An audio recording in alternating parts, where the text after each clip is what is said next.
What's happening, y'all? It's your boy Lil Ya, you heard me? Back with another fire episode. Look here, hit that like and subscribe button ASAP. Tell a friend about my podcast, the Be Real 23 podcast. Subscribe ASAP. You heard me? Check it out. This I want to talk about when the legendary UGK Bun B used to come to New Orleans to record with Cash Money Records. Right? That's right. Bun B from UGK used to come to New Orleans all the time to record with Cash Money Records during the time that we was there. You know what I'm saying? And we got a great relationship with Bun from those days. Until this day, our relationship is still solid. You know, but I can recall at least 3 different times. Go and get Bun from the airport. Me checking Yellow, all mob up, go get Bun from the airport. And it always was a time where being Slim or be on the road going to Gonzales to the distributor or somewhere not too far, because they would always be back like the next day, or maybe 2 days later or whatever, they'll be back in the city and we'll automatically go to the studio with them or whatever. But as we would pick up Bun from the airport, you know, Bun was down to earth. I'm talking about, he a real down to earth dude, good dude, you know what I'm saying? But he was so humble and so like real. He never knew, you know, he never really understood who he was, especially during this time. You know, he never ever questioned hanging with us and we cutthroating him or somebody robbing him in New Orleans, knowing him or anything, you know what I'm saying? The dude was real and we kept it 100% real with him, you know what I mean? So we would pick him up from the airport and go to our hood immediately. He used to always want to go in the hood, get some smoke.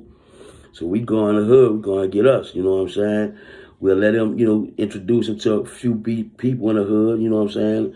Dope boys, all their partners, whoop-de-whoop, you know what I'm saying? He vibing off that pocket full of stones and all that. They knew all his music. So, you know, he was a big celebrity in our hood. You know, not to mention he was a big celebrity, period. You feel me? But, yeah, we'll get blow, man. I remember Bun had this thing to where, I don't know if, you know, we was a little slower than Texas or what, but Bun had this thing where they used to roll ooh-wops. He used to call it ooh-wops. And a ooh-wop was maybe 6, 7 different gauze stuck together. Nowadays, they rolling the long, skinny gauze, like about that long and skinny. But a ooh-wop was at least this fat. You had to hold it with 2 hands. And we used to actually give shotguns to each other, turning it around like that with 2 hands. And like that, it was so big, man. And after we rolled up, Bun used to like to go on the lake. So we'll go take him to the lake. He thought that shit was so live, like, man, you don't even got to drive way out to, you know, far nowhere to go to the lake or the beach or what, you know what I'm saying? So he thought that shit was like heaven or something, you know what I'm saying? Or like, yeah, man, this is our little spot where we do our thing, we chill or whatever, you know what I'm saying? When we want to get away from the hood, that's where we go, just chill on the lake. So we'll bring Bun on the lake all the time, bro, and just have the time of our life, reminiscing and, you know, talking about when we first met him at the Minister Society tour and, you know what I'm saying, just getting some insight on the difference between Texas and New Orleans. And that was like at a young age, man. We talking about like 1994, 1995. You know what I'm saying? So, I mean, we was deep. Our music and shit was heavy in rotation in Houston, but we didn't actually used to come to Houston to perform all the time. So, I mean, it was a gift and a curse because nowadays we burning that bitch up. You know what I'm saying? But, yeah, man, Bun was a cool dude. He's still a cool dude. Big ups to him, actually. He just got a restaurant called Trill Burgers. He's selling his burgers and, you know, doing his thing with that.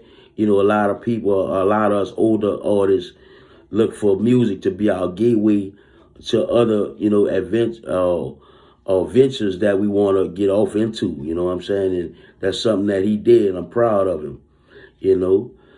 Rest in peace. I want to say rest in peace to Pimp C.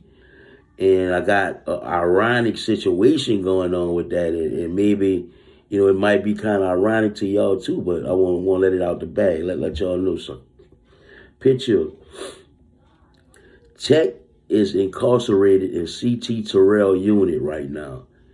That's the exact spot where Pimp C done his time before he came home and, you know, they found him dead or whatever. But the crazy part is Tech been locked up 6 years now. He been in that same cell all that time. You know what I'm saying? I mean, I look at situations like that and be like, you know, something spiritual about it. I can't call it, but it's something spiritual about it. You know what I'm saying? That's what I feel. I could be wrong. I could be right. You know, y'all have your own opinions as well. You know what I'm saying? But yeah, bro. Bun, man, I can't speak highly of that dude. You know what I'm saying? He done a whole 360. Of course, he came from a boy to a man.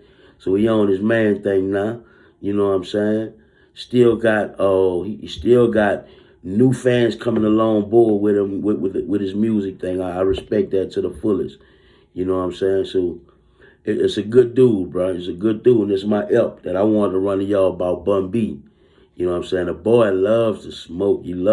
I ain't gonna say that now because I don't want Dennis style or whatever. He might not even blow no more, but this was then. You know what I mean? I'm telling my story as well as his story. You know what I'm saying?